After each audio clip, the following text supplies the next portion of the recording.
Hi, my name is Matthew Christian from Tampa, Florida, and on behalf of Expert Village, today we're going to talk about the proper use of a high-speed polishing machine.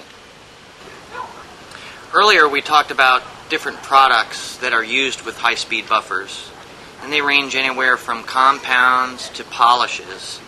Again, a compound is an abrasive.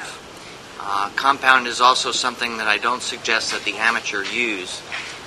With a high-speed buffing machine and an abrasive in your pad, you can do a lot of damage rather quickly if you're not experienced, because the abrasive is actually removing some finish from the surface of the car, and this finish is really only about 3 mils thick, 3 millionths of an inch, or I'm sorry, 3,000ths of an inch.